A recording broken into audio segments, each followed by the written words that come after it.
The autumn wind howled through the gaps in the weathered barn walls of the Barrett homestead, carrying with it the scent of dying leaves and distant snow.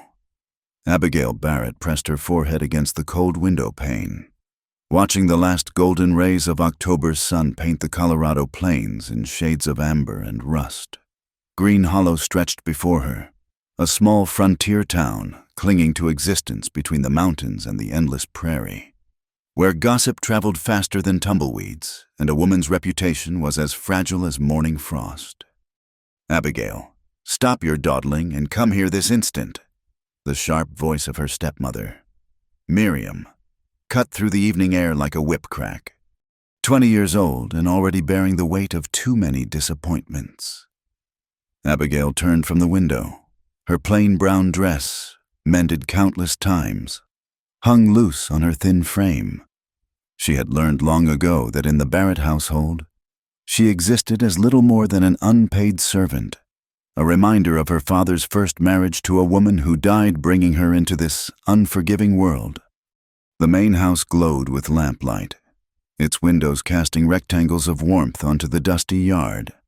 Inside, Abigail found Miriam seated at the mahogany writing desk, one of the few fine pieces that survived their journey west 10 years prior. Her stepmother's sharp features were pinched with concentration as she sealed a letter with red wax. "There you are," Miriam said without looking up. Her voice carried that peculiar tone of satisfaction that always made Abigail's stomach tighten. "Sit down. We have matters to discuss." Eloise lounged on the velvet settee near the fireplace, her golden curls catching the light like spun honey. At 17, Abigail's half-sister possessed the kind of beauty that turned heads in church and set tongues wagging at the general store. She examined her fingernails with studied indifference, though Abigail noticed the slight smirk playing at the corners of her mouth. "What matters?" Abigail asked, remaining standing. She had learned that sitting often meant staying longer than necessary in uncomfortable conversations. Miriam finally looked up, her gray eyes cold as winter steel. "A letter arrived last month from Wyoming Territory, from a Mr. Thomas Grant." The name meant nothing to Abigail, but the way Miriam pronounced it with careful deliberation suggested it should. "He's a rancher," Miriam continued, "recently widowed, with a small daughter.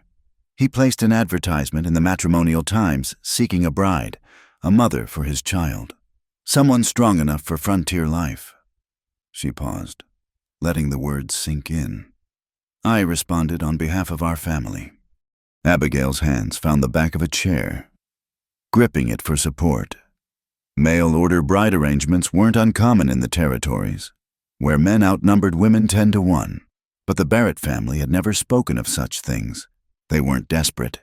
They had the general store, the house, enough to live respectably. "You sent Eloise's information?" Abigail asked, though she already knew the answer. Of course it would be Eloise. Beautiful. Accomplished Eloise who could play piano and embroider flowers so real you could almost smell them. "Initially, yes," Miriam said, her tone shifting to something darker. "Mr. Grant was quite taken with the description. He's already sent money for passage, quite a generous sum. Actually, the wedding is to take place immediately upon arrival." Eloise made a small sound of disgust. "As if I would marry some filthy rancher in Wyoming. Can you imagine milking cows, feeding chickens, probably living in a soddy with dirt floors?" She shuddered dramatically. "I'd rather die." "You ungrateful child," Miriam snapped. But there was no real heat in it. They had rehearsed this scene, Abigail realized. This was theater, and she was about to learn her role. "Fortunately," Miriam continued, smoothing her skirts. "Mr. Grant has never seen Eloise. His only knowledge comes from letters describing a young woman experienced in household management, skilled in child-rearing, patient and kind." Her eyes fixed on Abigail with predatory intensity. Qualities that could describe any young woman. Really. The room seemed to tilt. Abigail's knuckles went white against the chair. "No." "No," Miriam raised an eyebrow. "How quickly you speak. considering you haven't heard the proposal. I won't pretend to be Eloise. It's dishonest. It's necessary. Miriam stood, moving around the desk with the calculated grace of a cat cornering a mouse. Think practically. Abigail, what future awaits you here? You're 20 years old with no suitors, no prospects. You'll grow old in that drafty room above the barn, washing our clothes and scrubbing our floors until your hands are too twisted with arthritis to be useful anymore. Each word was a dagger, precisely aimed. Abigail wanted to protest, to point out that no suitors came because Miriam had systematically destroyed any chance of that. The few young men who had shown interest were told she was sickly, or simple, or already spoken for. But arguing with Miriam was like fighting the wind, exhausting and pointless. Mr. Grant expects a bride. Miriam continued. He's paid for one. If no one arrives, he'll make inquiries. The scandal would ruin us. Is that what you want? To see your father's business destroyed. To see Eloise's chances at a real marriage ruined by association. Then send Eloise. It was her likeness you sold. Eloise laughed, a tinkling sound like breaking glass. I'm engaged to William Morrison. Didn't Mother tell you he proposed last Sunday after church? His father owns the largest ranch in the county, a real ranch, not some hardscrabble homestead in Wyoming. The news hit Abigail like a physical blow. William Morrison had been kind to her once, had even walked her home from a church social. But that was before Eloise decided she wanted him. You see, Miriam's voice turned silky smooth. Everything is already arranged. Eloise will marry William in the spring. They'll live in that beautiful house on Maple Street. Your father will have grandchildren to carry on the Barrett name. And you... She let the sentence trail off, the unspoken future hanging between them like a noose. And if I refuse? Miriam's smile was sharp as a blade. Then you'll leave this house tonight with nothing but the clothes on your back, no references, no money, no family. How long do you think you'll last, a young woman alone in a frontier town? She moved closer, her voice dropping to a whisper. We both know what happens to desperate women out here. Abigail closed her eyes, feeling the trap close around her. She thought of her small room above the barn, cold in winter and stifling in summer, but still hers. She thought of the garden she tended, the cats that curled up on her narrow bed, the rare moments of peace when the family was away. It wasn't much of a life, but it was familiar. He has a child? She asked finally. A daughter, 6 years old. Her mother died last winter of fever. Miriam returned to the desk, pulling out a worn envelope. This is his most recent letter. Against her better judgment. Abigail took it. The handwriting was careful, deliberate, the hand of someone who valued precision. Thomas Grant described his situation plainly, a modest ranch, steady income from cattle, a house with proper floors and windows. He wrote of his daughter, Leah, who needed a woman's gentle guidance. He promised respect, provision, and partnership to whoever would brave the journey. There was honesty in those words, a straightforwardness that appealed to something deep in Abigail's soul. This man wasn't promising romance or riches, just a life built on mutual need and, perhaps, eventual affection. He sounds decent, she murmured. Decent enough to deserve the truth, Miriam asked archly. Don't be naive. Men like him need wives, not honesty. You'll be Mrs. Thomas Grant, formerly Miss Eloise Barrett. You'll give him the family he seeks, and in return, you'll have a home of your own, unless you prefer the alternatives I mentioned. The grandfather clock in the corner chimed 8 times. Outside, the wind picked up, rattling the windows. Somewhere in the distance, a coyote howled, lonely and wild. When? Abigail asked, the word barely a whisper. The stage leaves at dawn. Your trunk is already packed. Eloise's trunk. I should say, her dresses will need altering, but you'll have time on the journey. Miriam's efficient tone suggested this had all been planned for weeks. You'll take the Union Pacific to Cheyenne, then a connecting stage to Cedar Ridge. Mr. Grant will meet you there. And if he realizes I'm not her? Then you'll use those skills I've watched you develop: adaptation, survival, making the best of what you're given. Miriam's expression softened fractionally, the closest she'd ever come to showing approval. You're stronger than Eloise. Abigail, you always have been. Perhaps this deception is actually a kindness to Mr. Grant. The room fell silent, except for the crackling fire. Abigail looked at her half-sister, who had already returned to admiring her engagement ring, a cluster of small diamonds that caught the light. She looked at Miriam, who waited with the patience of someone who already knew the outcome. Finally, she looked at the letter in her hands, at the careful script of a man who had written honestly about his modest life and his motherless daughter. "I'll need traveling money," Abigail said finally. "And I want to take Father's Bible."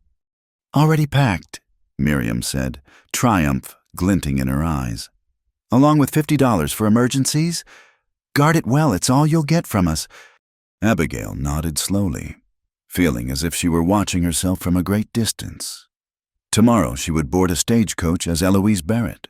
She would travel across the wild territories to meet a stranger who expected a bride he'd never seen. She would live a lie that might destroy her, or might, just possibly, save her. "I should pack my personal things," she said, moving toward the door. "Abigail," Miriam's voice stopped her. "Remember, from the moment you board that stage, you are Eloise. Practice her signature tonight. Forget your own name if you must. Your life may depend on it." As Abigail climbed the stairs to her room, she heard Eloise's laughter again, bright and careless. By tomorrow, that laughter would belong to someone else's story. She would be heading west, toward a new life built on deception, carrying nothing but another woman's name and a desperate hope that somewhere in the vast wilderness of Wyoming, she might find something true. The wind continued to howl outside, and Abigail Barrett spent her last night in Green Hollow practicing another woman's signature by candlelight, each stroke of the pen erasing a little more of herself. The stagecoach lurched violently, throwing Abigail against the hard wooden side for the 100th time since leaving Cheyenne. Her ribs ached from the constant battering, and dust coated everything of her throat, her clothes, even the inside of her eyelids. The other passengers, a Methodist minister and his wife heading to California, had long since given up attempting conversation over the thunderous noise of wheels on rutted ground. 5 days of bone-jarring travel across the Wyoming Territory, watching the landscape transform from rolling grasslands to stark buttes and endless sagebrush. 5 days of clutching Thomas Grant's letters in a reticule, reading and rereading them until she could recite passages from memory. 5 days of practicing her new identity at every way station, signing Eloise Barrett in hotel registers with hands that trembled less with each passing mile. "Cedar Ridge, next stop," the driver bellowed from above, his voice barely audible over the groaning coach and pounding hooves. Abigail's heart stuttered.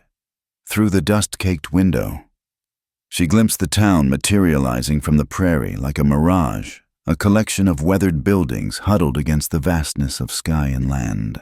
This was it, the edge of her deception and the beginning of whatever lay beyond.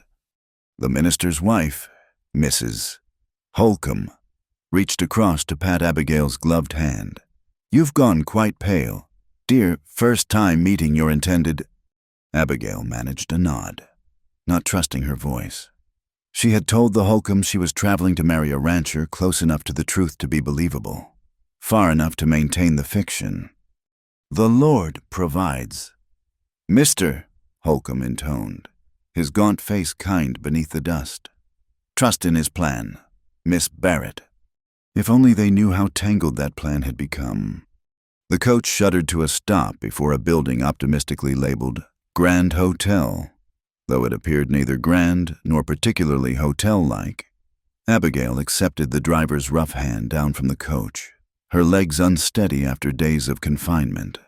The late afternoon sun blazed overhead, and the wind carried the scent of horses, leather, and something else, the wild sage that grew everywhere in this country. Miss Eloise Barrett. She turned, the false name still foreign on her ears, to find a man standing beside a weathered farm wagon. He was taller than she'd imagined, broader too, with a kind of solid presence that came from years of hard labor. Sun and wind had etched lines around his eyes, brown eyes, she noticed, warm like good coffee. His dark hair, touched with premature silver at the temples, was neatly trimmed beneath a worn hat. He was younger than she'd expected, perhaps 32 or 33, and there was something in his careful stillness that spoke of grief still fresh. "Mr. Grant." Her voice came out as barely more than a whisper. He stepped forward, removing his hat in a gesture that belonged to an earlier, more genteel time. "Thomas, please. I hope the journey wasn't too difficult." His voice was deep, measured, with a slight rasp that suggested too many cold mornings. "It was an adventure," Abigail managed, acutely aware that her traveling dress, one of Eloise's hastily altered, was thick with dust, and her hair was escaping from its pins. A smile ghosted across his features. "That's one word for it. I've made that trip myself. Nearly lost my teeth on one particularly bad stretch near Fort Laramie." Despite her nerves, Abigail found herself almost smiling back. There was an unexpected gentleness to him, a quiet humor that his letters had only hinted at. "Your trunks?" he asked, already moving to collect them from where the driver was unloading. "Just the two," she said, wincing internally at the fine leather cases Miriam had packed. They looked absurdly out of place here, like peacocks among prairie chickens. Thomas hefted them into the wagon with practiced ease, and Abigail noticed his hands calloused and strong, but careful with her belongings. He helped her up onto the wagon seat with the same careful attention, his touch brief and proper on her elbow. "It's about an hour to the ranch," he said, settling beside her and taking up the reins. That is, if you're not too tired, we could stop by Judge Morrison's on the way. He's agreed to perform the ceremony today. But if you'd prefer to wait, to rest first." The suggestion hung between them, loaded with unspoken questions. Abigail understood he was offering her an escape, a chance to reconsider. The irony wasn't lost on her. The honest man was giving her an opportunity to be truthful, and she was too deep in the lie to take it. "Today would be fine," she heard herself say, "if that's what you prefer." He glanced at her sideways, something unreadable in his expression. "I thought it might be easier, less chance for town gossip if we marry quick. But it's your choice, Miss Barrett. It should always be your choice." The unexpected consideration brought tears to her eyes, which she quickly blinked away. When was the last time anyone had given her a choice about anything? They rode in surprisingly comfortable silence through the town, past the general store and saloon, past curious faces that followed their progress with undisguised interest. The landscape opened up beyond the building, vast and humbling under the enormous sky. Mountains rose in the distance, their peaks already white with early snow. "That's the Big Horns," Thomas said, following her gaze. "Beautiful. Aren't they different from Colorado mountains? I'd imagine." "Yes," Abigail agreed, then caught herself. Had Eloise's letters mentioned Colorado specifically? She couldn't remember, though any mountains are magnificent when you've been crossing plains for days. He made a sound that might have been a chuckle. "True enough. Leah loves to watch them, says they look like sleeping giants." "Your daughter," the words came out softer than intended. "She's waiting at home with Mrs. Chen, our neighbor. I thought it might be overwhelming, meeting everyone at once." He paused, his hands tightening slightly on the reins. It's been hard for her, since her mother." "You loved your wife very much." It wasn't a question. The grief was written in every line of his body, the careful way he spoke around her absence. "Mary was a good woman. a good mother." His voice was steady, but Abigail heard the effort it cost him. "Fever took her last winter. Quick, at least.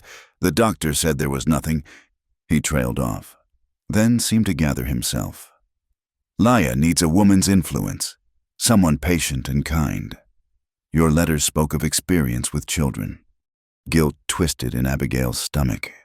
She had experienced years of helping raise the little ones at church, teaching Sunday school, caring for neighbors' babies when their mothers were ill. But those experiences weren't in Eloise's letters. "Yes," she said simply, hating herself for the deception. "I've always loved children." At least that much was true. Judge Morrison's house sat at the edge of town, a modest frame building with actual glass windows and a picket fence fighting a losing battle against the wind. The judge himself was a round man with impressive whiskers and kind eyes behind wire spectacles. "Ah, Thomas, and this must be the bride, Miss Barrett. Welcome to Cedar Ridge." He ushered them into a parlor that smelled of pipe tobacco and leather-bound books. "My wife will stand witness. If that's acceptable, Martha, come meet the couple." What followed felt like a dream, or perhaps a nightmare dressed in Sunday clothes. Abigail heard herself repeating vows, promising to honor and obey a man she'd known for less than 2 hours.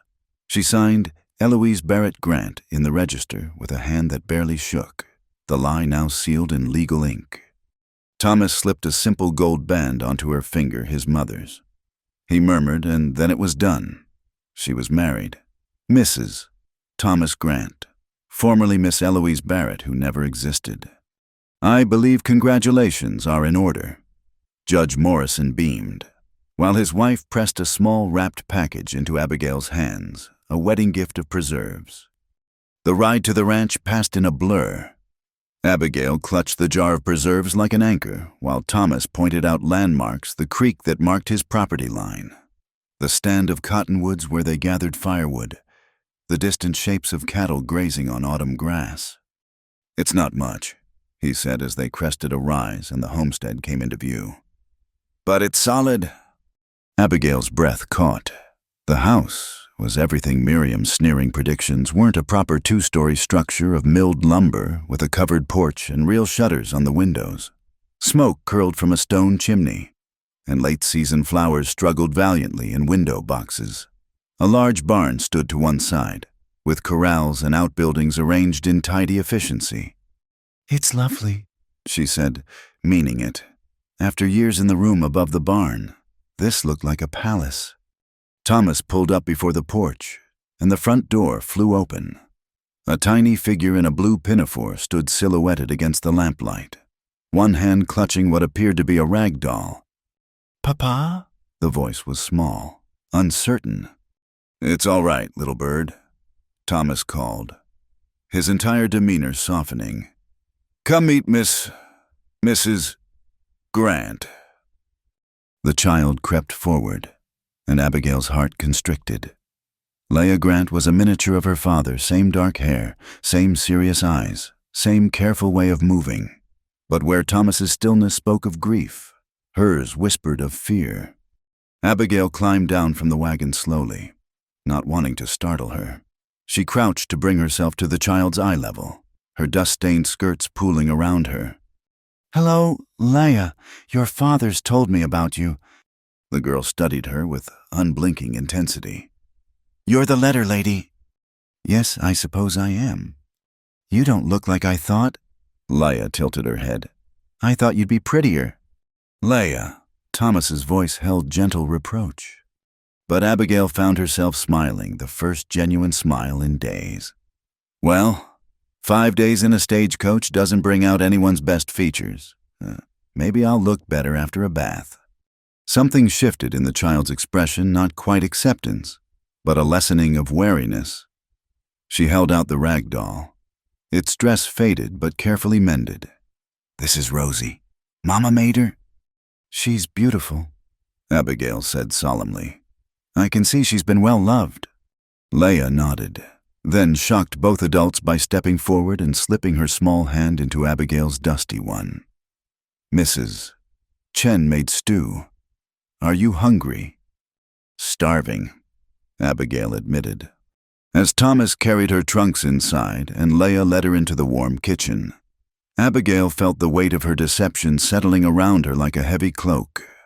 This wasn't what she'd expected, this decent man, this solemn child, this home that promised everything she'd never dared hope for.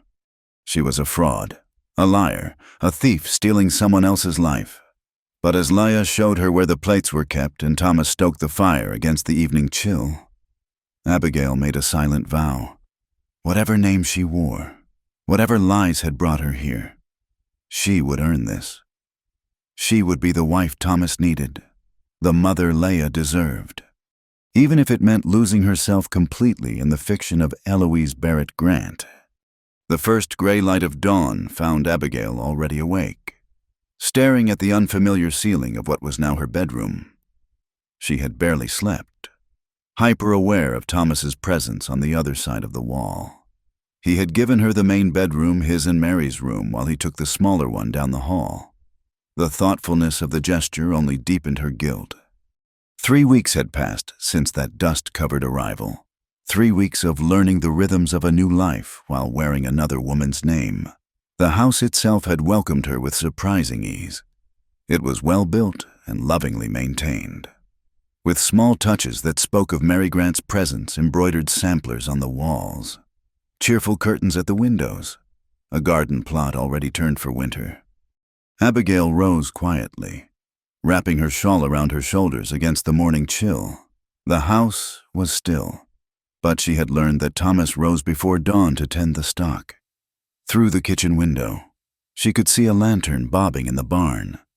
She stoked the fire in the massive iron stove, a luxury she was still getting used to, and set about making breakfast. Coffee first, strong and black the way Thomas liked it, then biscuits from the sourdough starter Mrs. Chen had given her. The Chinese woman and her husband ran a small vegetable farm on the neighboring property, and she had proven to be a godsend in those first confusing days. "You're up early." Abigail startled, nearly dropping the pan. Leah stood in the doorway, still in her nightgown, Rosie dangling from one hand. "So are you, little bird." The endearment, borrowed from Thomas, came naturally now. Bad dreams. The child shook her head but moved closer to the warmth of the stove. In the weeks since Abigail's arrival, Leah had maintained a careful distance, not unfriendly, exactly, but watchful. She was a quiet child who seemed to carry grief like a stone in her pocket, touching it now and then to make sure it was still there. "Can I help?" Leah asked, surprising them both. "Of course. Would you like to set the table?" They worked in companionable silence, Leah placing each plate with meticulous care. When she reached for the preserves, the wedding gift from Mrs. Morrison that had become a breakfast staple, the jar slipped from her small hands. "Oh!" Leah froze as glass shattered across the floor, preserves spreading like blood. Her face went white. I'm sorry. I didn't mean—" "Shh! It's all right." Abigail quickly moved to the child, careful of the glass, disturbed by the fear in her voice. "Accidents happen. See, no harm done." But Leah was trembling, tears streaming down her cheeks. "Mama's jar! I broke Mama's jar!" Understanding dawned. This wasn't about the preserves. Abigail knelt carefully, ignoring the sticky mess, and drew the child into her arms. Leah resisted for a moment, then collapsed against her, sobs shaking her small frame. "It's not Mama's jar, sweetheart," Abigail murmured. "Just some preserves from town, nothing that can't be replaced." "Everything's being replaced," Leah choked out. "Papa replaced the curtains Mama made because they were faded. He gave away her rocking chair because it creaked. And now you're here and you're wearing her apron and using her kitchen and—" "Oh, Leah!" Abigail's own eyes burned. She held the child tighter, understanding flooding through her. "I'm not trying to replace your Mama. No one could ever do that." "Then why are you here?" The question hung in the air, sharp with accusation and pain. Abigail could feel the shape of the truth on her tongue. "I'm here because I had nowhere else to go. Because I'm living a lie. Because I'm not who you think I am. Instead, she chose a different truth. I'm here because your papa thought you might like some help. Someone to make breakfast and mend clothes and maybe be a friend, if you'd like that. Laya pulled back slightly, studying Abigail's face with those two serious eyes. Friends don't lie to each other. The words hit like a physical blow, and for a moment, Abigail wondered if somehow the child knew. But Laya was looking at the broken jar, not at her. No, Abigail agreed quietly. They don't, and I promise I'll always try to be honest with you, as much as I can. It was a careful promise, threaded with its own deception, but it seemed to satisfy the child. Laya wiped her nose with her sleeve, then surprised Abigail by asking, Can we keep some of Mama's things, even if they're old? Of course we can. Which things are special to you? As they cleaned up the broken glass together, Laya began to talk about her mother's quilt with the wedding ring pattern, about the music box that played too slowly now, about the pressing of flowers they'd done last spring that was still in the barn. It was the most the child had spoken since Abigail's arrival. Thomas found them there, heads bent together over the dustpan. Something flickered across his face, surprise, perhaps, or hope. Morning, he said carefully. Everything all right? We had a small accident, Abigail explained. But we've got it sorted. Breakfast is ready when you are. Over the meal. She broached the subject carefully. Thomas, I was wondering if we might bring some things down from the barn. Laya mentioned there were some of Mary's belongings stored there. His hand stilled on his coffee cup. I thought it might be easier, starting fresh. Sometimes the old things are what make a place feel like home, Abigail said gently, if it's not too painful. Thomas looked at his daughter, who was watching him with anxious eyes. His expression softened. If you'd like that, little bird, we can look after breakfast. The barn's loft was a treasure trove of memories wrapped in burlap and twine. Abigail watched Thomas's face as they uncovered each item, a rocking chair that did indeed creak terribly, boxes of preserves with Mary's neat labels, the flower press Laya had mentioned. She loved beautiful things, Thomas said quietly, running his hand over a faded quilt. Always making something out of nothing. Soup from stones, she used to joke. She sounds wonderful. She was. He glanced at her, something apologetic in his expression. I'm sorry, this can't be easy for you, living with all these ghosts. Abigail thought of her own ghosts, the life she'd left behind, the name she'd stolen, the guilt that followed her like a shadow. We all have our ghosts. Thomas, the trick is learning to live alongside them.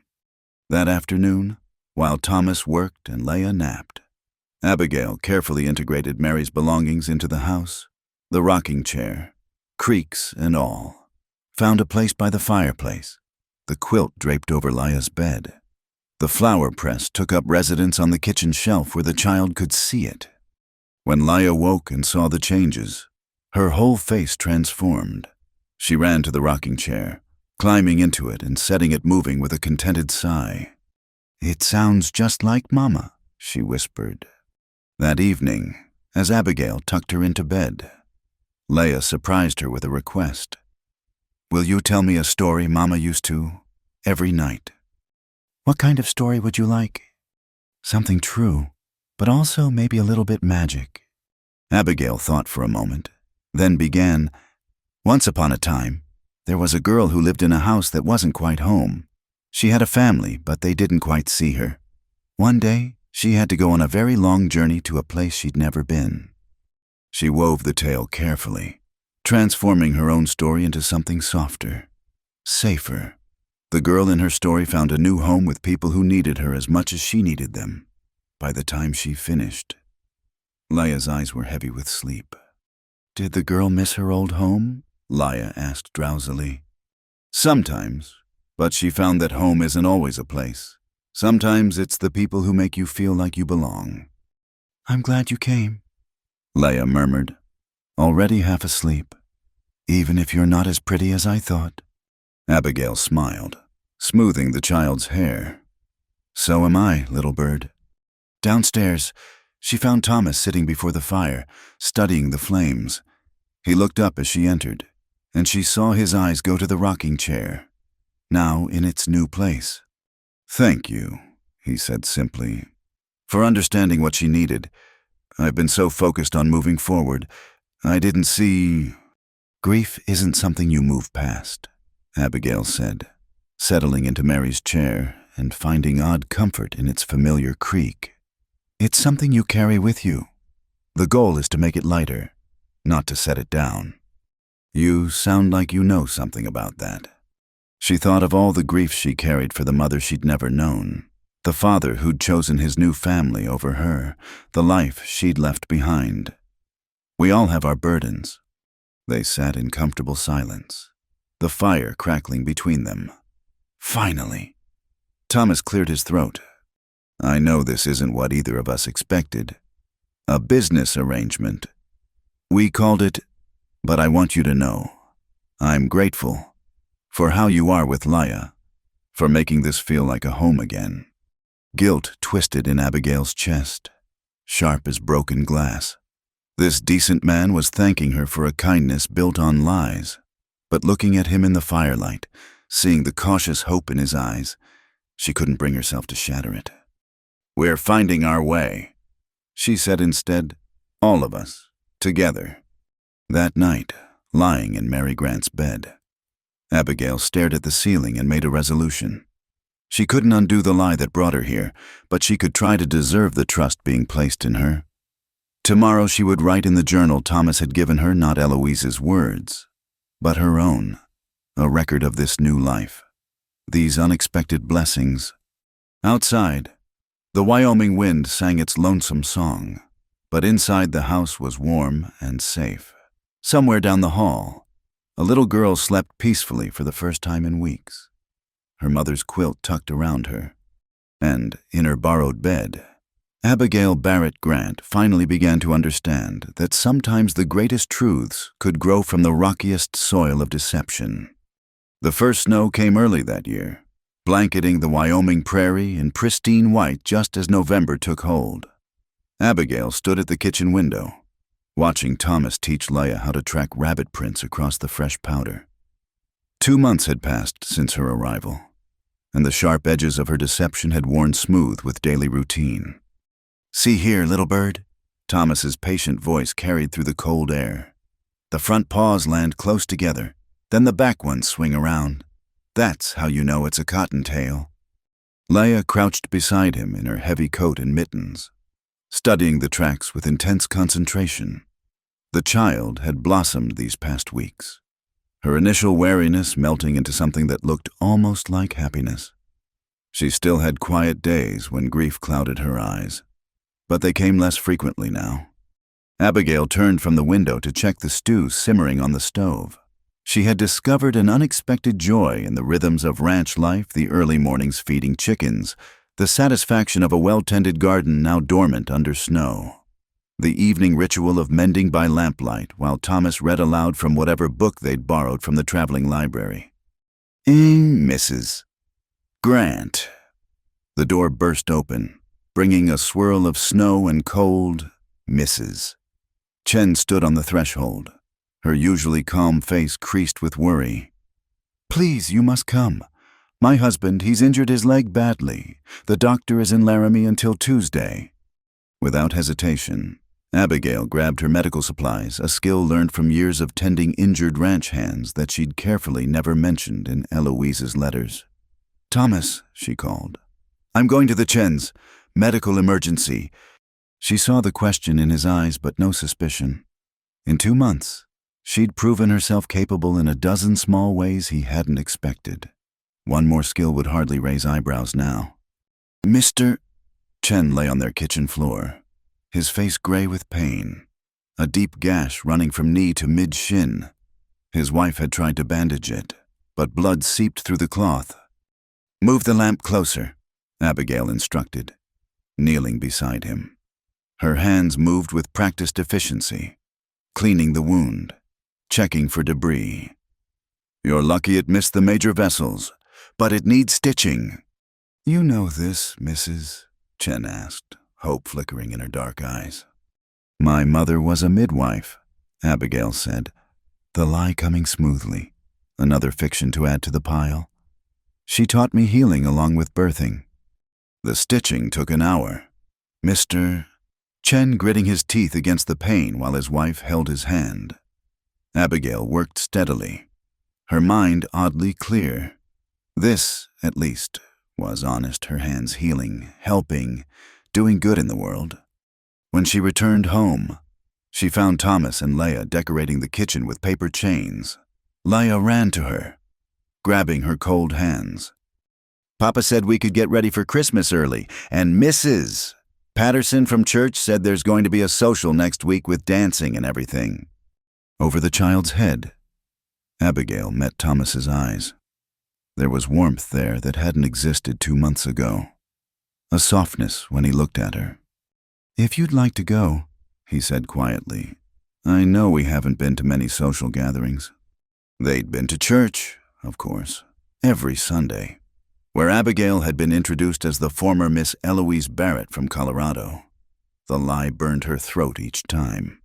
But the community had welcomed her with the particular warmth reserved for women brave enough to answer a lonely man's advertisement. "I'd like that," she said, and found she meant it. That night, after Leia was asleep, Thomas surprised her by taking her hand as they sat before the fire. His fingers were calloused but gentle, and Abigail felt her heart stutter. "You were something today," he said. "With Mr. Chen, I didn't know you had medical training." She tensed, but he continued before she could speak. "There's a lot I don't know about you. I realize. Your letters were—" He paused, seeming to choose his words carefully. "Brief, practical. But the woman who answered them, you're more than I expected. More than I hoped for." "Thomas?" "I'm not asking for anything," he said quickly, releasing her hand. "I know what we agreed. Partnership, respect, a home for you and a mother for Leia. But I want you to know that I'm grateful for more than just the practical things." Abigail's eyes burned. She thought of her journal, hidden beneath her underthings, where she poured out the truth each night. The growing affection for this steady, kind man. The love, yes, love she felt for his daughter. The way this house had become home in ways the Barrett place never was. "I'm grateful too," she whispered. The night of the social arrived crisp and clear. Abigail wore one of Eloise's altered dresses, a deep blue wool that brought out her eyes. Leia insisted on braiding her hair, small fingers working with determined precision.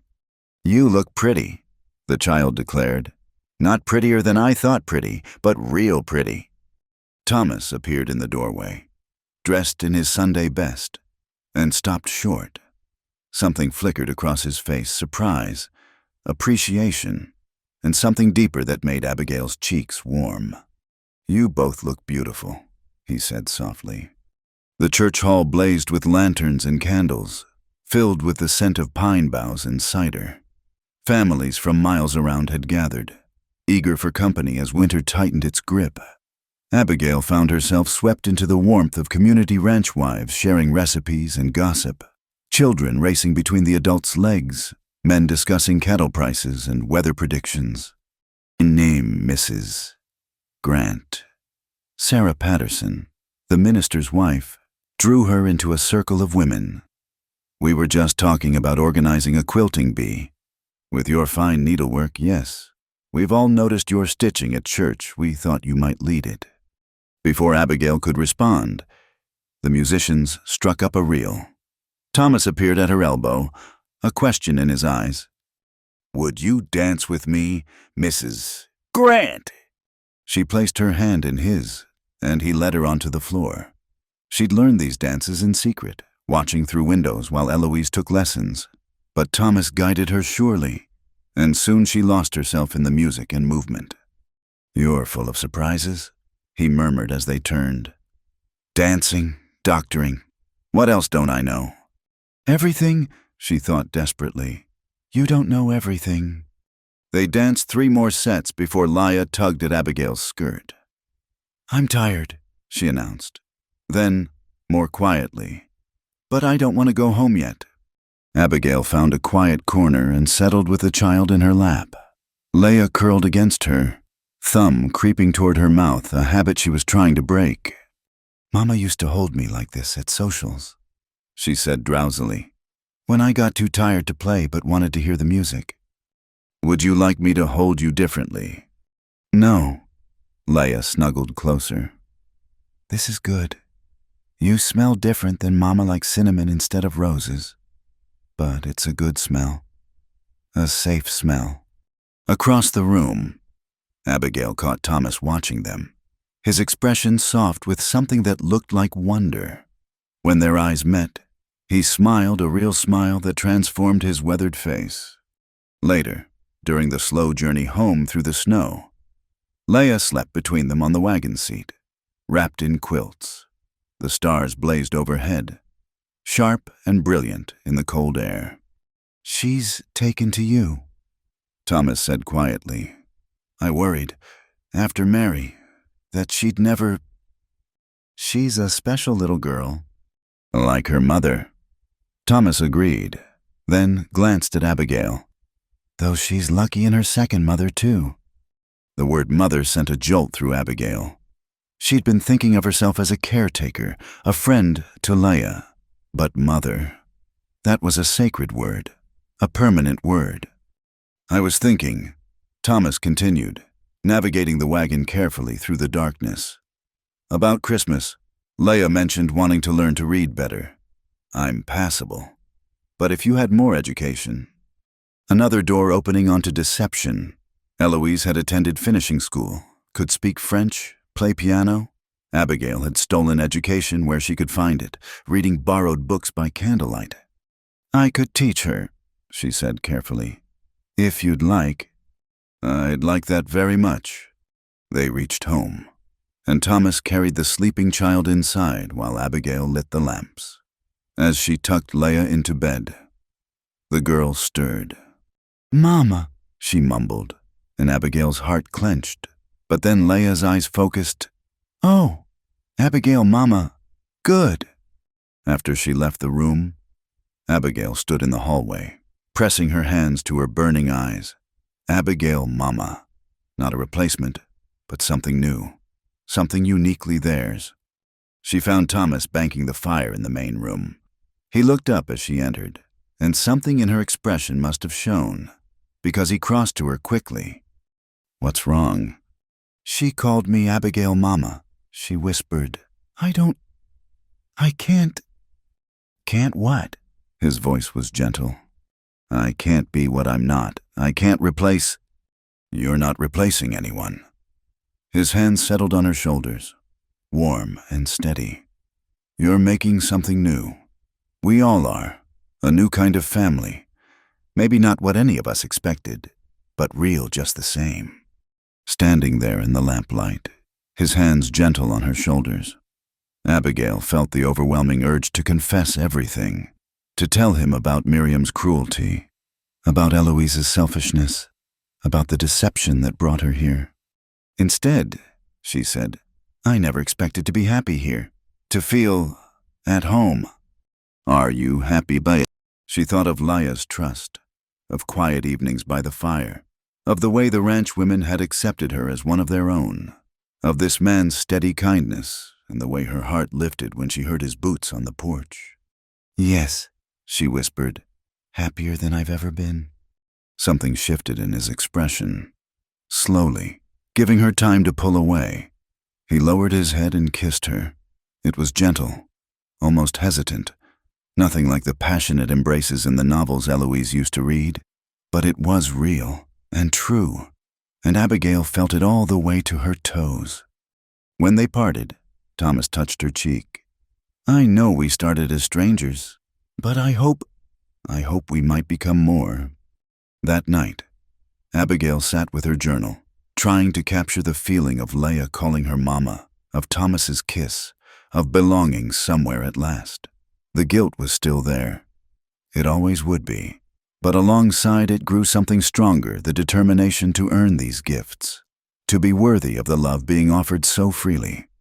Outside, snow began to fall again, blanketing the world in fresh white. A new beginning, Abigail thought. Perhaps that's what grace looked like, not the erasure of past sins, but the chance to build something beautiful despite them. In the margin of her journal, she wrote, "I prayed for a mama. God sent you after all." Leia's words, not yet spoken but hovering in the air between them, waiting for their moment to bloom like flowers in spring. The spring thaw came late that year, turning the Wyoming roads into rivers of mud just as the letter arrived. Abigail was teaching Leia her letters at the kitchen table, the child's tongue poking out in concentration as she carefully formed each character. When Thomas entered with the mail from town, bills, catalog, and... He frowned at an envelope. Letter from Colorado. Denver postmark. Abigail's blood turned to ice. She forced her hand to remain steady as she guided Leia's pencil. "Oh, probably for the previous owners." "No, it's addressed to Mrs. Thomas Grant. Says formerly Miss Barrett on it." He held it out to her, and she had no choice but to take it with fingers that wanted to tremble. The handwriting was Miriam's, sharp and angular like the woman herself. Abigail tucked it into her apron pocket, managing a casual smile. "I'll read it later. Leia's just about to write her first complete sentence." But Thomas lingered, something uncertain in his expression.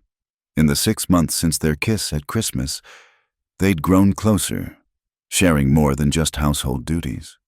He'd taught her to ride properly, to read the weather in cloud formations, to understand the subtle language of cattle. She'd taught Leia to read, helped birth calves in the freezing barn, and slowly transformed their house into a true home. The word love remained unspoken between them, but it lived in every gesture, every glance. "Everything all right?" he asked quietly. "Of course. Probably just news from... home." The word stuck in her throat. This was home now, not that cold house in Green Hollow. That night, after Thomas and Leia were asleep, Abigail lit a candle and opened the letter with shaking hands. Asterisk Eloise. Asterisk asterisk. I trust this finds you well in your new situation. I write with news that concerns your arrangement. William Morrison has broken his engagement with the real Eloise after discovering certain improprieties. She is quite ruined in society here. As you can imagine, our circumstances have become difficult. Asterisk. We will be traveling to Wyoming within the month to discuss new arrangements. Your sister deserves a fresh start. And surely your Mr. Grant has bachelor friends or brothers who might be persuaded to offer for her. A small deception about her past would harm no one. Asterisk. We arrive on the 20th. Make preparations. Asterisk M. Barrett. Asterisk. Abigail read the letter 3 times before the full horror sank in. They were coming. Miriam and Eloise were coming here, where everyone knew her as Eloise, where she'd built a life, a family, a future on a foundation of lies. She burned the letter, watching Miriam's words turn to ash, but destroying paper couldn't stop what was coming. The next weeks passed in a blur of dread. Abigail went through the motions of daily life, cooking, cleaning, teaching Leia, helping Thomas with spring planting, but inside, she felt like a clock winding down. She found herself memorizing moments: Leia's delighted laugh when a barn cat had kittens, Thomas's rare smile when she brought him coffee in the fields, the way they all fit together during evening stories by the fire. "You've been quiet lately," Thomas observed one evening. They were sitting on the porch, watching Leia chase fireflies in the gathering dusk. "Is something troubling you?" "Everything." She wanted to scream. Instead, she said, "Just thinking about family, how complicated it can be." He reached over and took her hand, his thumb tracing gentle circles on her palm. "We make our own family, Abigail. The one we choose matters more than the one we're born to." The irony of his words cut deep. He called her Abigail now in private moments, Though she was still Eloise to the rest of the world, even that small intimacy was built on deception. What if... she began, then stopped. What if someone from your past came back, someone who could change everything? Thomas was quiet for a long moment. I suppose it would depend on whether I'd let them. The past only has the power we give it. He squeezed her hand. Why is someone coming? The lie rose automatically. No, just thinking. But the next morning, she woke feeling sick. Today was the 20th. She went about her morning routine mechanically, her mind racing through possibilities. She could take Laya and run, but where and how could she steal Thomas's daughter? She could confess everything, but the thought of seeing betrayal replace the warmth in his eyes made her physically ill. She could pretend not to know them, but Miriam would never allow that. I need to go to town, she announced at breakfast. We're low on flour and thread. I can go, Thomas offered. That new bull's arriving today anyway. No. The word came out too sharp. She softened her tone. I mean, Leia and I could use the outing. Spring fever, you know. He nodded, distracted by a list of supplies. Take the wagon. Roads are still rough from the thaw. In town, Abigail's heart pounded as she scanned the street. No sign of them yet. She completed her errands with Leia chattering beside her, the child excited by the trip to town and the promise of penny candy. They were loading the wagon when Abigail heard a voice like cut glass carrying across the street. My word, what a wretched little town. How does anyone civilized live here? Miriam stood outside the stage office, her traveling dress immaculate despite the journey. Beside her, Eloise looked like a wilted flower, her usual prettiness dimmed by petulance and what appeared to be genuine distress. Abigail, Mama. Laya tugged at her skirt. Are you all right? You look scared. I'm fine, little bird. Just... let's go home. But it was too late. Miriam's sharp eyes had found her across the street. A smile curved her stepmother's lips, the satisfied smile of a cat cornering a mouse. Eloise, she called out, loud enough for passers-by to hear. Darling, there you are. Abigail felt the blood drain from her face as Miriam swept across the muddy street. Eloise trailing behind. Several townspeople turned to watch, including Mrs.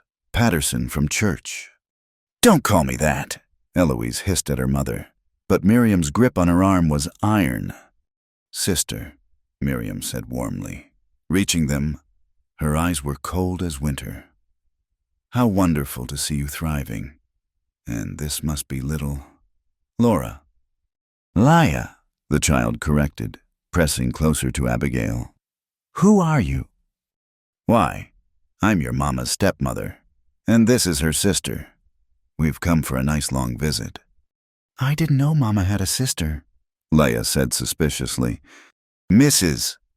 Patterson approached, her kind face curious. Mrs. Grant. How wonderful that you have family visiting. You must bring them to church on Sunday. Yes, Miriam interjected smoothly. We're so eager to meet everyone, to share stories of dear Eloise's childhood. Such tales we could tell. The threat was clear.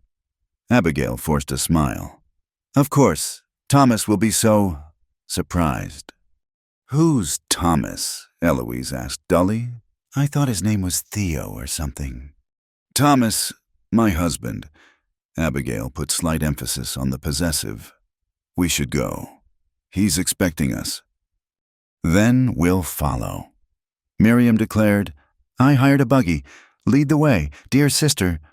The ride home was torture. Laya, sensing the tension, stayed quiet, occasionally glancing at the buggy following them. Abigail's mind raced, searching for solutions, finding none. When they reached the ranch, Thomas emerged from the barn, clearly puzzled by the second vehicle. His expression grew more confused as Miriam and Eloise alighted. Thomas, Abigail said, her voice steadier than she felt. We have unexpected guests. My family from Colorado. She saw him take in Miriam's calculating expression, Eloise's sullen beauty, the way both women studied him like a prize bull at auction. "Welcome," he said cautiously. "I'm Thomas Grant. Abigail hasn't mentioned family visiting." Abigail? Eloise laughed, a sharp sound. "Who's Ow?"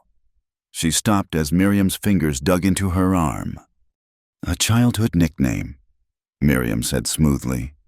"We're so pleased to finally meet you, Mr. Grant." When Eloise wrote of her marriage, we simply had to come see her happiness for ourselves. Thomas's eyes found Abigail's, questions clear in their depths. She tried to communicate with her gaze. "Please, trust me. I'll explain," but knew how feeble it was. "You'll stay for supper," Thomas said finally, still watching Abigail. "We can put you up for the night. The hotel in town isn't much." "How generous," Miriam beamed. "We have so much catching up to do, don't we, Eloise?" She was looking at Abigail when she said it, and the name fell between them like a stone into still water, sending ripples of destruction in all directions. During supper, Miriam dominated the conversation, telling stories of Eloise's childhood that had Abigail scrambling to remember details from the real Eloise's life. Her sister sat silently, pushing food around her plate, occasionally shooting Abigail looks of pure venom. Leah, confused and unhappy with the tension, finally spoke up. "Why do you keep calling Mama Eloise? Her name is Abigail." "Is it?" Miriam's smile was razor sharp. "How curious. Thomas, does your wife go by different names often?" "Mama's name is Abigail Eloise," Leah said firmly, with the confidence of a child who's decided something must be true. "Some people use middle names. My middle name is Rose." "Of course it is, darling," Miriam purred, but her eyes promised retribution. After supper, Thomas took Abigail aside while Miriam and Eloise settled in the parlor. "What's going on?" he asked quietly. "These women, there's something wrong here." "Thomas, She was interrupted by a crash from the parlor. They rushed in to find Eloise standing over the shattered remains of Mary's music box, the one Abigail had carefully repaired. "Oops," Eloise said flatly. "How clumsy of me." Leah burst into tears. "Mama's music box, you broke Mama's music box." "Which Mama?" Eloise asked cruelly. "The dead one or the fake one?" "Eloise," Miriam's voice cracked like a whip, but the damage was done. Thomas's face had gone very still. He gathered Leah into his arms, soothing her, then looked at Abigail with eyes that had lost all warmth. "I think," he said quietly, "it's time for truth. All of it." The silence that followed Thomas's words stretched taut as barbed wire. Abigail stood frozen, watching the man she loved hold his sobbing daughter while broken music box pieces glittered on the floor like scattered dreams. Miriam's satisfied smile made her stomach turn. "Perhaps we should discuss this privately," Abigail said quietly, reaching for Leah. The child jerked away. "No, you're not my mama. She said you're fake." She buried her face in Thomas's shirt, small shoulders shaking. "Leah, little bird," Thomas's voice was gentle but firm. "Go to your room. I'll come tuck you in soon." "But Papa." "Go on now." Leah ran from the room, Rosie clutched tight in her arms. They could hear her footsteps on the stairs, then the slam of her door. Thomas straightened slowly, his eyes never leaving Abigail's face. "I'll ask again. What is going on? Who are these women to you?" "Shall I tell him, or will you?" Miriam settled into the best chair like a queen on her throne. "It's such an interesting story." "Stop!" Abigail's voice came out stronger than she felt. "Just stop!" She turned to Thomas, memorizing his face before the truth destroyed everything. "My name is Abigail Barrett, not Eloise. I'm the one who answered your letters." "But I answered them in my sister's name." The color drained from Thomas's face. "What?" "Oh, it's better than that," Miriam interjected. "Tell him why. Dear Abigail, tell him how you stole your sister's future." "I didn't steal anything," The words burst out, months of suppressed anger finally breaking free.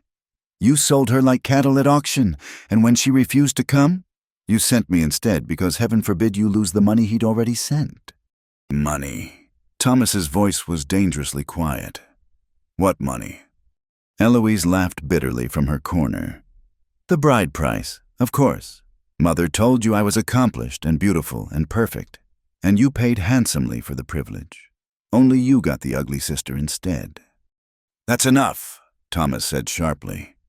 He looked between the three women, understanding dawning in his eyes. You, he pointed at Miriam, wrote the letters describing your daughter. His finger moved to Eloise. You were supposed to come. Finally, his gaze returned to Abigail, and the betrayal there made her knees weak. And you knew all this. You've been lying to me for 8 months. I wanted to tell you. When? His voice cracked like a whip. When exactly were you planning to tell me after a year too? When Laya called you Mama enough times that I couldn't send you away? That's not I never meant. What did you mean then? He was truly angry now, the quiet fury of a man who valued honesty above all else. Help me understand. Miss Barrett, what exactly was your plan? Abigail opened her mouth, but no words came. What could she say that she'd fallen in love with him, that this ranch had become more home than anywhere she'd ever lived, that Leia had carved out a piece of her heart she didn't know existed? She had no plan, Miriam said smoothly. Abigail never does. She simply accepts what she's given and makes do. It's her defining characteristic. Though I must say, she's done well for herself. This is quite a nice situation she's stumbled into. Stumbled into? Thomas's laugh was harsh. Is that what you call it? What would you call it? Miriam countered. A business arrangement. I believe your advertisement said, well, you got a wife who could work hard and tend your child. Does it really matter which sister she is? Of course it matters, Thomas roared, making them all jump. It matters because I asked her. He stopped, running his hands through his hair. I asked her about her family, about her life before, every story, every memory she shared, all lies. Not all, Abigail whispered. The feelings were real, the care for Leia, the... Don't! He held up a hand. Don't you dare speak of my daughter. You let her call you Mama knowing you were living a lie. You let her love you. She loves me as Abigail, not as Eloise. Leia knows who I am. Leia knows nothing. She's 6 years old, and she just found out the woman tucking her in at night has been lying about her very name. From upstairs came the sound of muffled crying. Abigail moved toward the stairs instinctively, but Thomas blocked her path. No, you don't go near her, not until I figure out what to do. Now, Mr. Grant, Miriam interjected. Surely we can come to some arrangement. Abigail has clearly been satisfactory as a wife, and Eloise here needs a fresh start after some unfortunate circumstances in Colorado. Mother, Eloise protested. Are you suggesting, Thomas said slowly, dangerously, that I keep your daughter as my wife and find a husband for the other, like I'm running some kind of mail-order bride exchange? I'm suggesting that practical people can find practical solutions. Miriam replied. You have bachelor neighbors. Surely Eloise is beautiful and accomplished. I don't want to marry some filthy rancher, Eloise burst out. I never wanted any of this. You're the one who wrote those letters? Who promised me to him? She pointed at Thomas like I was property. And when I refused, you sent her instead because God forbid you admit to failure. You ungrateful child. Ungrateful. Eloise was on her feet now, tears streaming down her face. You ruined my life. William Morrison won't even look at me now. No decent man in Colorado will. And why? Because you got greedy. Enough. Thomas's voice cut through their arguing. All of you, enough.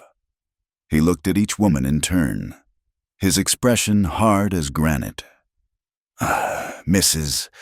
Barrett, Miss Barrett, Eloise, you'll leave in the morning. I'll pay for your hotel in town tonight." "And Abigail?" Miriam asked. Thomas was quiet for a long moment. When he finally looked at Abigail, there was nothing in his eyes, no warmth, no anger, just emptiness. "I don't know. I need to think, to figure out what's best for Laya." "Thomas, please." Abigail reached for him, but he stepped back. Just don't." He moved toward the door. "I'll ready the wagon." After he left, the three women stood in uncomfortable silence. Finally, Miriam rose, brushing imaginary dust from her skirts. "Well, this didn't go quite as planned." She looked at Abigail with something that might have been pity. "You always were too soft-hearted. I told you to forget your real name. You couldn't even do that right." "Get out," Abigail said quietly. "Gladly. Come, Eloise, let's pack our things." But Eloise didn't move. She stood staring at Abigail with an unreadable expression. "Do you love him?" The question caught Abigail off guard. "What?" "It's a simple question. Do you love him? And the child?" "More than life itself," Abigail whispered. Eloise studied her for a long moment, then laughed a broken sound. "Then you're a fool. Love doesn't matter when it's built on lies. William taught me that." She moved toward the stairs. "I'll get our things." Mother, alone in the parlor, Abigail knelt to gather the broken music box pieces. Her hands shook as she collected each fragment, remembering the day she'd fixed it.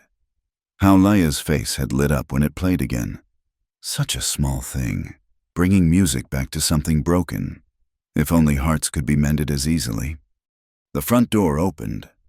Thomas stood silhouetted against the darkness. "Wagon's ready." "Thomas, please let me explain." 8 months, he said quietly. 8 months of chances to tell me the truth.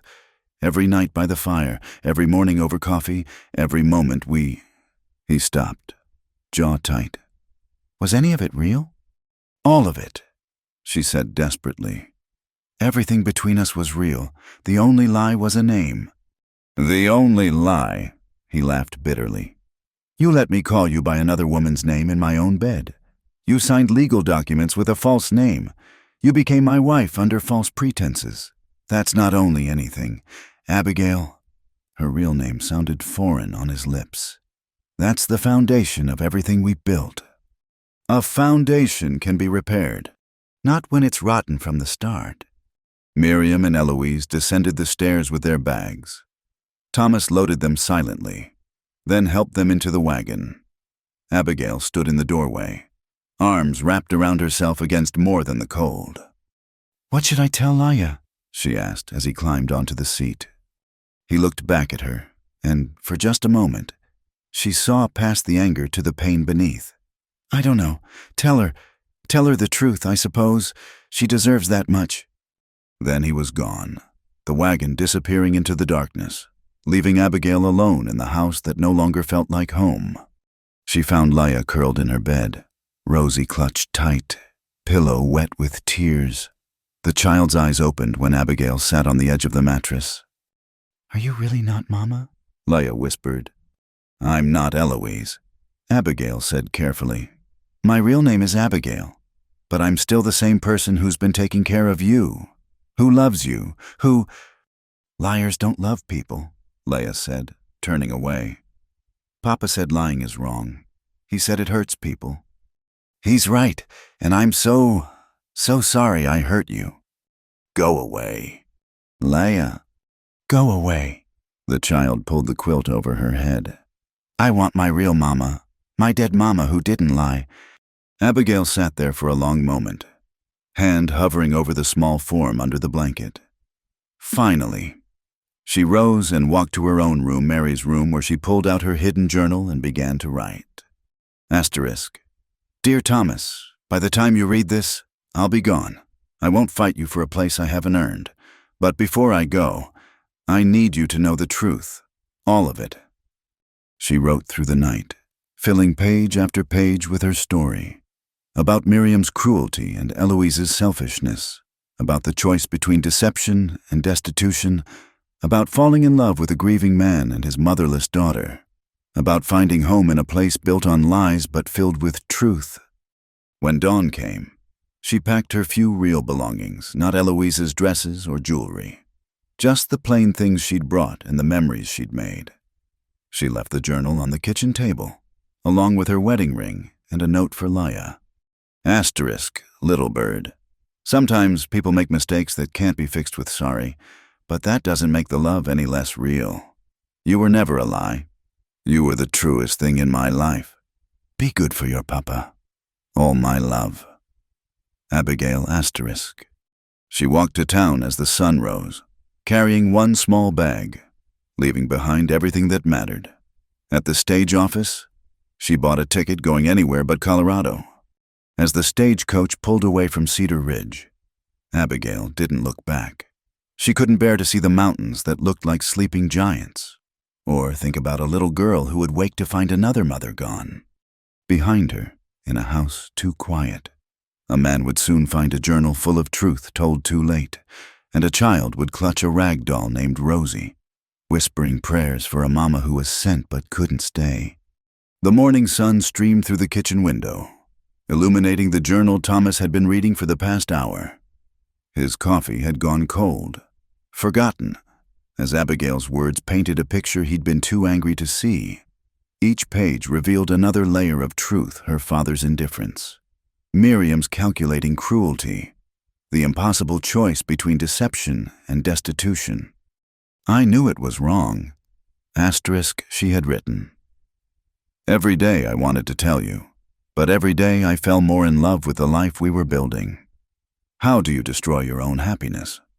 How do you break the heart of a child who's already lost so much? I was a coward, but my cowardice came from love, not malice. Asterisk. Papa! Leia stood in the doorway, Rosie dangling from her hand. Her eyes were puffy from crying.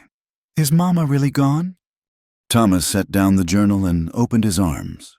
His daughter climbed into his lap, small and warm and trusting despite everything. Yes, little bird, she left. Because we were mean to her. The simple honesty of the question pierced him. Because sometimes grown-ups make things too complicated to fix easily. But you fix everything, Leia said. You fixed the barn roof and the broken fence and Mr. Chen's wagon. Can't you fix this? Thomas thought of the journal, of Abigail's account of sleeping in a room above a barn, treated as little more than a servant, of being told she was worthless, unmarriageable, of choosing between a lie that led to love and a truth that led to nothing. I don't know, he said honestly. I'm not sure how. Well, Leia said with 6-year-old practicality, when you don't know how to fix something, you ask for help. That's what you told me. From the mouths of babes, Thomas thought.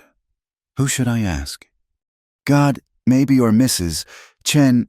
She's smart. Leia was quiet for a moment. That mean lady yesterday, she said Mama was the ugly sister. But that's not true. Mama's beautiful.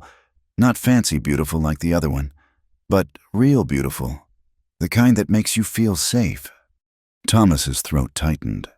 He'd thought the same thing, watching Abigail work in the garden, her face lit with simple joy, beautiful in her competence, her kindness, her quiet strength. Papa, that lady in the pretty dress, she lied too, didn't she? She said she was the one who was supposed to marry you, but she didn't want to, so isn't that a lie too?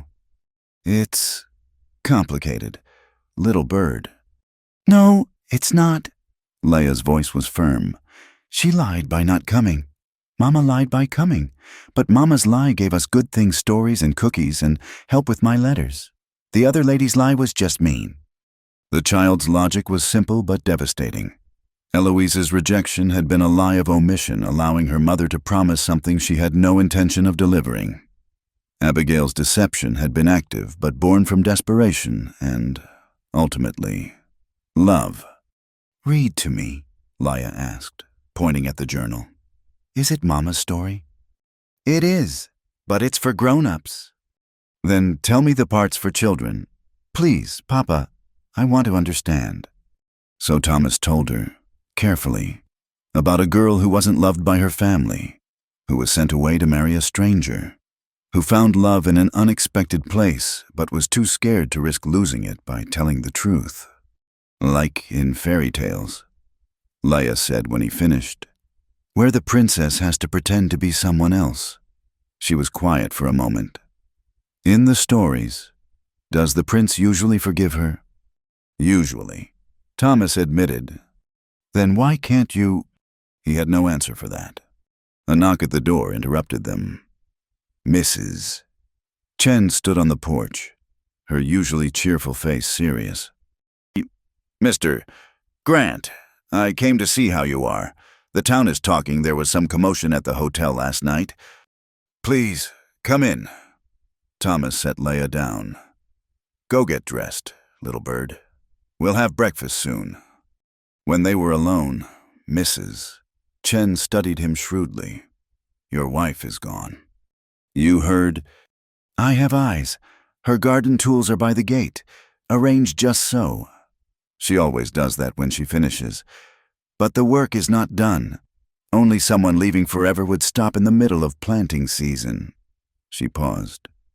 Those women at the hotel, they say things, cruel things.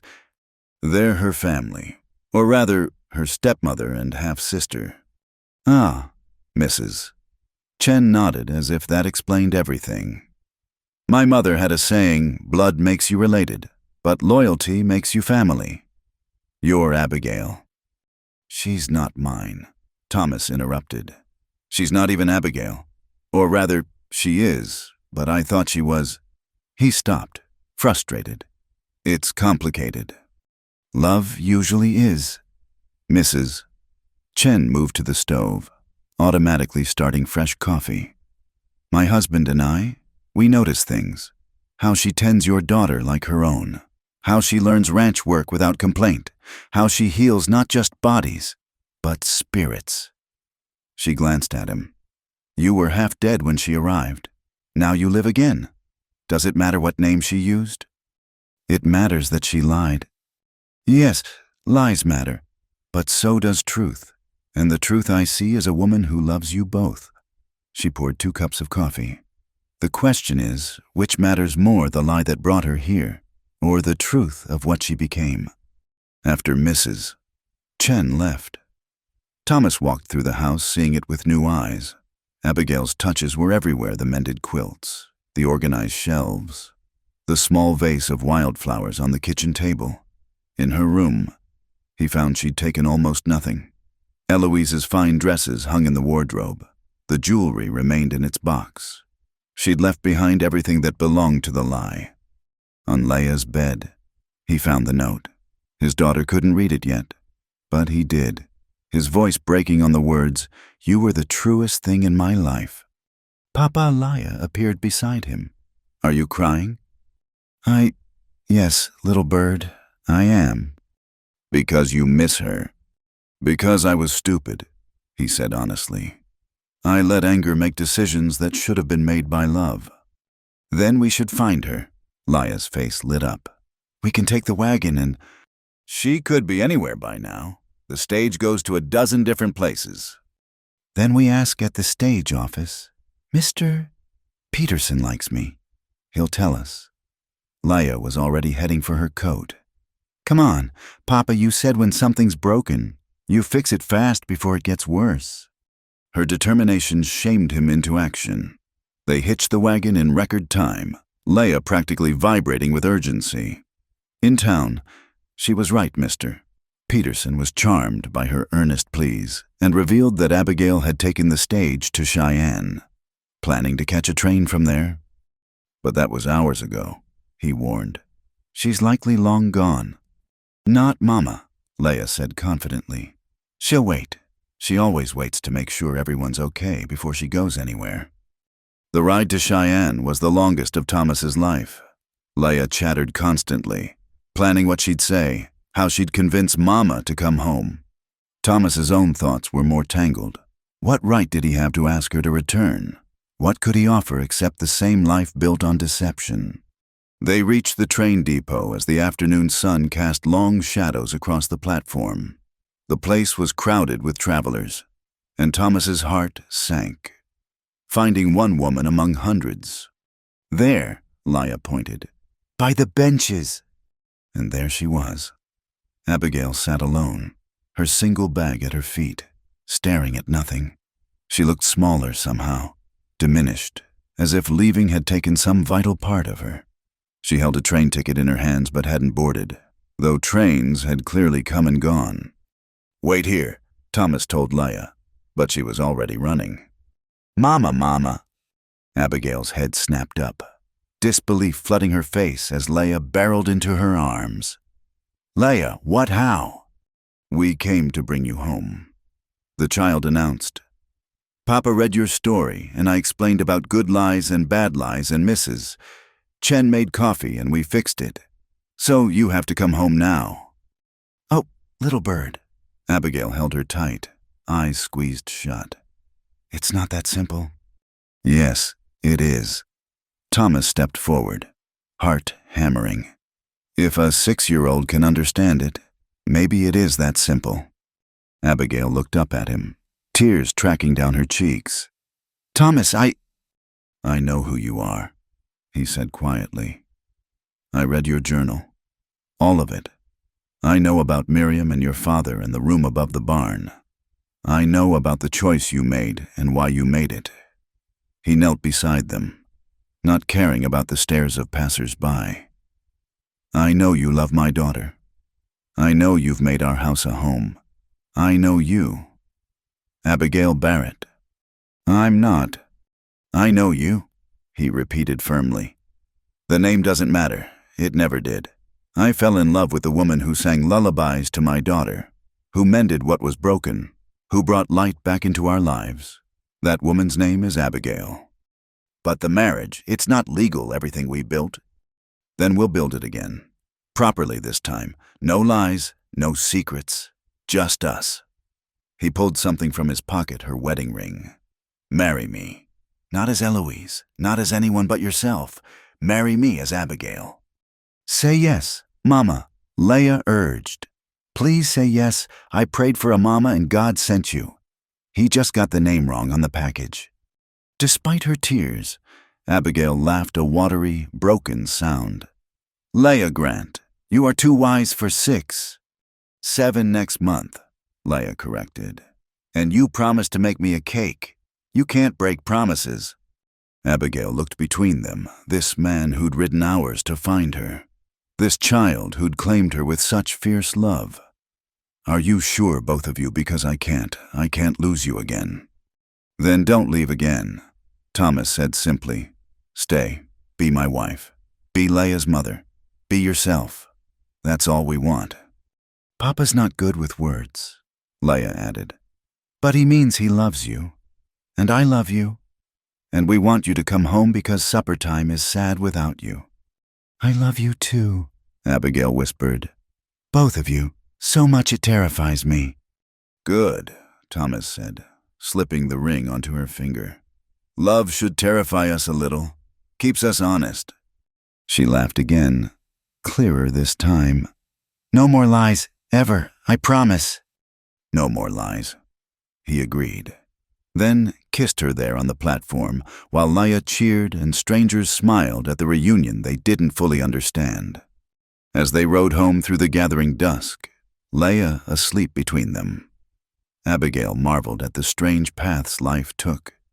She'd begun this journey running from one life, living a lie to start another. But somewhere between the deception and the truth, she'd found something real, a love that could survive revelations, a family that chose her despite everything. "What happened to Miriam and Eloise?" she asked quietly. On the morning stage back to Colorado, made quite a scene at the hotel. "I heard something about the accommodations being beneath them." He glanced at her.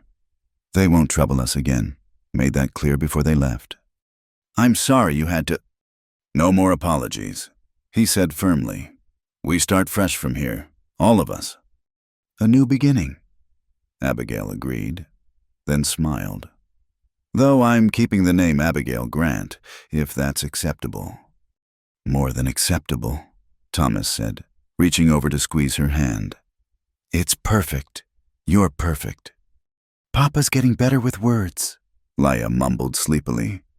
They laughed, the sound carrying across the prairie like a promise. Behind them, the lights of Cheyenne faded. Ahead, home waited a little weathered, a little broken in places, but theirs to repair together. And in the vast Wyoming sky, the first stars appeared, witnessing the end of one story and the beginning of another, a story where love conquered deception, where truth came not in names but in actions, where a mail-order bride who never should have been became exactly who she was meant to be. The old cottonwood tree stood sentinel over the small gathering, its leaves whispering secrets in the warm June breeze. 1 year had passed since that day at the train station. 1 year of rebuilding trust, rewriting their story, and creating something stronger than what had come before. Judge Morrison smiled as he opened his worn Bible. "Seems I've done this before," he said with gentle humor. "Though the circumstances are somewhat different this time." "Completely different," Thomas agreed, his eyes never leaving Abigail's face. She wore a simple dress she'd sewn herself pale yellow like spring butter, with tiny flowers embroidered at the collar. Leia had insisted on adding the flowers, each one crooked but made with love. "Dearly beloved," Judge Morrison began, "we are gathered here, all 6 of us, to witness the marriage of Thomas Grant and Abigail Barrett. Their true marriage, we might say." Mrs. Chen dabbed at her eyes while her husband stood stoically beside her, having served as witnesses to this proper ceremony. Leia, now 7 and missing a front tooth, bounced on her toes with excitement, clutching a basket of wildflowers she'd picked that morning. "The vows, if you please," the judge prompted. Thomas took Abigail's hands. Calloused meeting calloused, both sets marked by honest work. "Abigail Barrett," he began, his voice strong and sure, "I take you as my wife, not the woman I thought I was getting, not the woman you pretended to be, but you exactly as you are. I promise to love you in truth, to trust you without reservation, and to build our life on a foundation of honesty." Abigail's eyes shimmered with tears. Thomas Grant, I take you as my husband. I promise to never again let fear make my choices, to trust you with my whole truth, always, and to love you and Leia with everything I am. No more lies, no more hiding, just us, as we really are. "And I," Leia piped up, making everyone chuckle, "promise to love you both and help with the baby when it comes." Abigail's hand flew to her still flat stomach, color flooding her cheeks. They'd planned to tell Leia after the ceremony, but the child had always been too perceptive for her own good. "See, Mrs. Chen told me." Leia explained cheerfully, "She said Mama's been feeling sick in the mornings and that means a baby. Can I name it?" "We'll discuss that later. Little bird," Thomas said, though his eyes were bright with joy as he looked at Abigail. "Is it true?" She nodded, laughing through her tears. "I wanted to be sure before I said anything. No more secrets. But I thought 1 more week." He kissed her then, not waiting for Judge Morrison's permission, and the small gathering erupted in applause. When they parted, the judge cleared his throat with amusement. "Well then, by the power vested in me by Wyoming territory, I pronounce you truly and properly husband and wife." The celebration that followed was simple but perfect. Mrs. Chen had prepared a feast that covered the kitchen table dishes from her homeland mixed with frontier favorites. The wedding cake, baked by Abigail that morning with Leia's enthusiastic help, tilted slightly to one side but tasted of vanilla and hope. As the sun began to set, painting the sky in shades of pink and gold, Thomas and Abigail sat on the porch while Leia played with the barn cats in the yard. Inside, the Chens washed dishes, their comfortable chatter drifting through the windows. "No regrets?" Thomas asked, his arm around her shoulders. None, Abigail said firmly. Though I do wonder sometimes what happened to them. Miriam and Eloise. Last I heard, Eloise married a banker in Denver. Older fellow. Lots of money. Miriam's probably thrilled. I hope she finds happiness, Abigail said, surprised to find she meant it. Real happiness, not just the appearance of it. That's the difference between you and them, Thomas said, pressing a kiss to her temple. You always knew the difference between what's real and what's just show. I didn't always, she reminded him. I lived a lie for months. But you did it for real reasons. Love, survival, hope. They do everything for appearance. He was quiet for a moment. I'm glad they sent you instead. Even with all the pain it caused. Pain teaches us things. We learned we could survive hard truths. We learned forgiveness. We learned that love isn't about perfect beginnings. It's about choosing each other, again and again, especially when it's difficult. Laya ran up to them, breathless with excitement. Papa, Mama, the cats had kittens. 5 of them. Can we keep them all? Absolutely not, Thomas said firmly. Maybe 1, Abigail added, earning a betrayed look from her husband. 2, Laya negotiated, sensing weakness. We'll discuss it, Thomas said, which Laya correctly interpreted as victory. She hugged them both and ran back to the barn. You're too soft, Thomas accused without heat. I'm exactly soft enough, Abigail countered. Besides, every child should have a pet. Or 2. What about when we have 3 children and they each want 2 pets? 3, Abigail raised an eyebrow. Or 4, however many you want. He grew serious. I want to fill this house with laughter, Abigail, with children who never doubt they're loved, who never feel unwanted or second best. Who know they belong, she agreed softly. No matter what. The screen door opened, and Mrs. Chen emerged with her husband.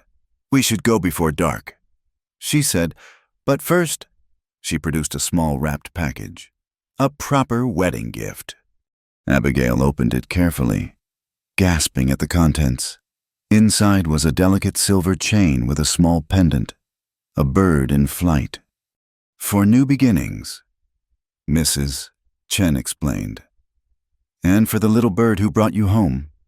As the Chen's wagon disappeared down the road, the Grant family, properly named at last, settled in for the evening.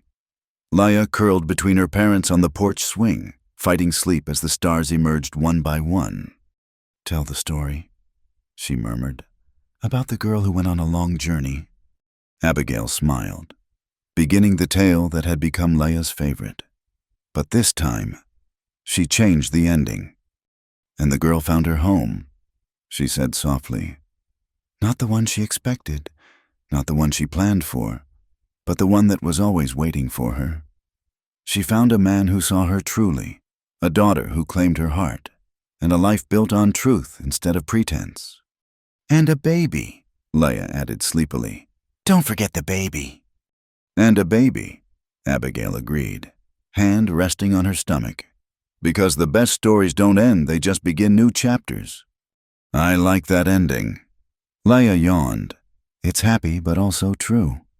Thomas carried their sleeping daughter inside while Abigail tidied the porch. She paused at the railing, looking out over the land that had become home.